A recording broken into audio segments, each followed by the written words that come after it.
A'udzu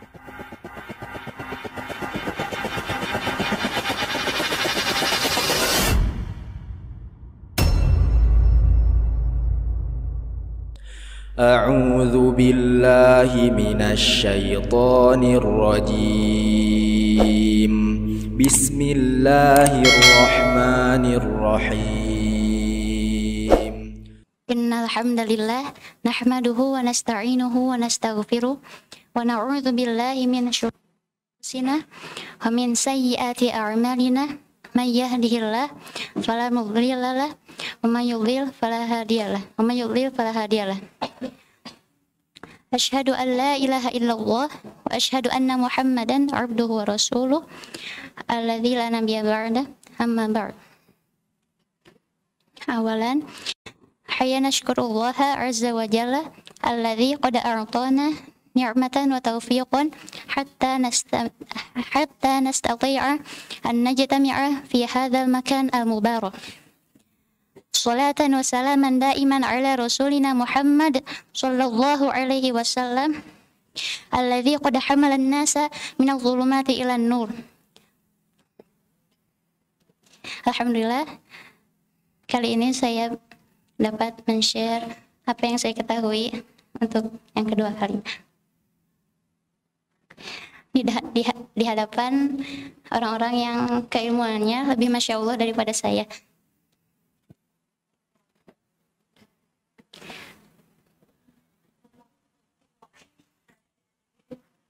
Tatkala kita dihadapi tantangan yang sangat besar, diterpa berbagai ujian, dan dalam aktivitas kita selalu dihadapi oleh kesulitan yang bertubi-tubi,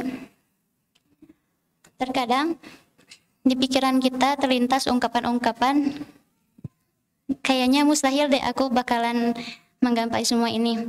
Kayaknya aku gak bakal bisa deh menghadapi masalah besar yang seperti ini. Kayaknya ya pokoknya mustahil gitu. Tapi yakinlah bahwa Allah Maha Kuasa atas segalanya. Tidak ada yang mustahil bagi Allah. Jika kita belum pernah menemui keajaiban dalam hidup kita, berarti keyakinan kita sama Allah belum ajaib. Maksudnya, kita itu masih ada rasa ragu sama Allah. Keyakinan kita sama Allah belum 100%. Belum 100% yakin. Masih ada rasa ragu kita sama Allah. Saat kita berdoa agar Allah mengabulkan mimpi-mimpi kita, pada saat kita mau berdoa, kayaknya nggak bakal deh aku bisa kayak gitu, aku gak bakal. Soalnya pas aku ceritakan pada teman juga, mereka ketawa gitu ngedengar mimpi-mimpi besar aku. Janganlah seperti itu, karena jika doa kita aja jika kita mau berdoa juga masih ragu, berarti kita itu masih ragu sama Allah. Padahal Allah Maha Kuasa atas segalanya. Banyak banget orang-orang yang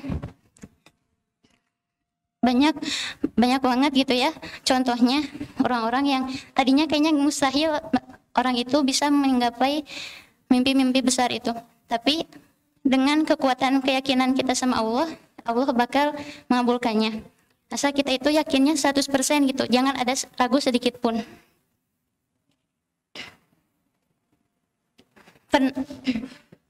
Kita mungkin pernah ya memperhatikan gitu ya, kenapa lafaz Bismi Rabbi dalam Quran surat Al-Alaq ayat pertama itu ada alifnya gitu setelah huruf ba. Bismi rabbika iqra bismi rabbikal ladzi khalaq. Itu kenapa berbeda gitu ya sama Quran surat Al-Fatihah ayat pertama. Bismillahnya itu kan Bismillahirrahmanirrahim, itu tidak ada lafaz alifnya, tidak ada huruf alifnya, karena terdapat peristiwa yang sangat besar dalam turunnya ayat tersebut. Kita pasti kita pasti tahu kan, ayat tersebut adalah ayat pertama yang Allah wahyukan kepada Rasulullah. Wahyu pertama gitu. Pasti di sini juga insya Allah pasti sudah pada tahu kisahnya gitu ya. Kisah diturunkannya wahyu pertama melalui malaikat Jibril kepada Rasulullah Shallallahu Alaihi Wasallam. Nah, saya ingin bercerita sedikit gitu. Mungkin ya murjaah gitu. Jadi ketika kaum Quraisy sudah jauh dari ajaran Nabi Ibrahim, ketika kaum Quraisy sudah sangat buruk gitu ya, sudah bobrok gitu ya ininya, ya sudah buruk gitu kondisinya, sudah jauh dengan ajaran ketauhidan, sudah banyak menyembah berhala. Ada yang tahu siapa orang pertama yang yang membawa berhala ke Mekah? Ada yang tahu? Benar, Masya Allah, ya benar, Amr bin Lu'ay. Benar, iya. Jadi kaum Quraisy itu sudah jauh dari ajaran Nabi Ibrahim. Mungkin rentannya juga udah lama ya, belum ada nabi lagi gitu. Jadi sudah menyimpang jauh. Ketika selain itu kaum Quraisy juga banyak melakukan maksiat gitu, kayak zina, mabuk, itu udah biasa gitu. Tapi di sisi lain mereka juga punya sisi positif gitu, kayak seperti menghargai tamu dan lain-lain gitu. Lalu tentang berhala, mereka itu berdalih untuk menyembah berhala, untuk katanya ingin agar berhala itu mendekatkan mereka kepada Allah dengan sedekat-dekatnya. Ada yang tahu dalilnya apa? Ma na'buduhum illa liyuqarribuna ilallahi zulfa. Al-Quran surat Az-Zumar ayat 3. Jadi mereka itu kata mereka mah itu kayak wasilahnya gitu, tawasul. Tapi itu menyimpang gitu tawasulnya, bukan seperti yang diperintahkan oleh Al-Quran. Kan tawasul itu itu kayak perantara gitu ya, perantara. Tawasul itu ada yang disyariatkan, ada yang dilarang. Kalau yang dilarang itu kita harus sangat hati-hati karena bisa terjadi kepada kesyirikan gitu, syirik besar, seperti tawasul dengan orang yang telah meninggal dan memohon pertolongan dengan mereka sebagaimana yang sering kita saksikan di masa ini. Lalu ada tawasul dengan jah atau keagungan Rasul. Adapun hadis tawasul bijahi, bertawasulah dengan keagunganku, itu tidak ada dasarnya. Jadi kita harus sangat berhati-hati karena sangat dekat dengan kesyirikan. Kalau ada yang tahu kalau tawasul yang boleh itu yang mana? Ya bisa, ya benar, Masya Allah Teteh.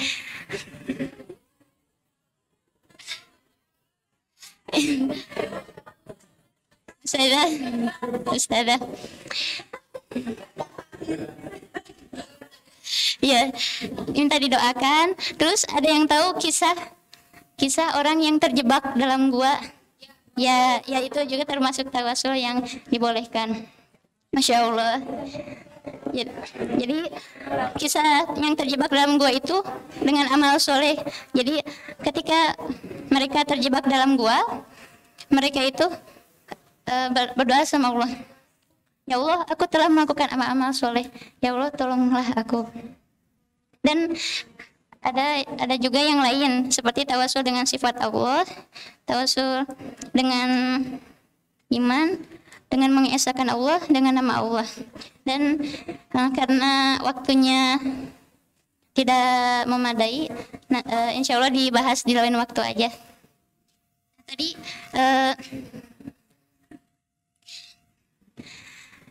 kembali lagi pada tadi kisah turunnya wahyu. Nah, lalu Rasulullah bertahanus memikirkan, merenungkan kondisi masyarakat Quraisy yang sudah sangat buruk di Gua Hiro ya. Lalu pada suatu saat malaikat Jibril datang lalu memeluk Rasulullah hingga Rasulullah kepayahan. Lalu Rasulullah pun dilepaskan pelukannya oleh malaikat Jibril. Lalu malaikat Jibril berkata, "Iqra, bacalah olehmu." Rasulullah pun menjawab, "Aku tidak dapat membaca." Lalu kejadian itu terjadi 3 kali, dan ketiga kalinya ketika malaikat Jibril berkata, "Iqra bismi rabbikal ladzi khalaq." Bacalah dengan nama Rabb yang telah menciptakanmu. Lalu Rasulullah pun bisa membacanya. Jadi hikmahnya, Masya Allah, jika kita sudah meniatkan karena Allah, untuk Allah gitu, nggak ada niatan yang lain, maka semua itu akan Allah kabulkan gitu. Akan Allah beri kita kekuatan untuk melakukan semuanya yang menurut kita mustahil, karena tidak ada yang mustahil bagi Allah. Jadi misalkan kita menghafal, belajar dan lainnya, kita itu harus menyandarkan semuanya karena Allah, meluruskan niat karena Allah. Karena Allah itu tak terbatas, sedangkan kita terbatas. Jadi kita itu tidak seluruhnya menyandarkan pada usaha kita, karena kita itu terbatas. Kita harus menyandarkan semuanya pada Allah. Nah, mungkin ini rahasia ada ulama-ulama yang di atas rata-rata manusia gitu, kemampuannya, Masya Allah gitu, karena ilmunya itu ada pada Allah. Jadi kayak disimpan sama Allah, disimpannya sama Allah, bukan sama kita. Ya, kita tetap berusaha, tapi sandarkanlah semuanya karena Allah, karena sungguh kita itu tidak berdaya tanpanya. Mungkin hanya ini yang saya dapat sampaikan. Mohon dikoreksi jika penyampaian saya salah. Mohon maaf atas segala kesalahan saya. Mohon diingatkan atas segala kesalahan saya. Ila liqa fil jannah. Wassalamualaikum warahmatullahi wabarakatuh.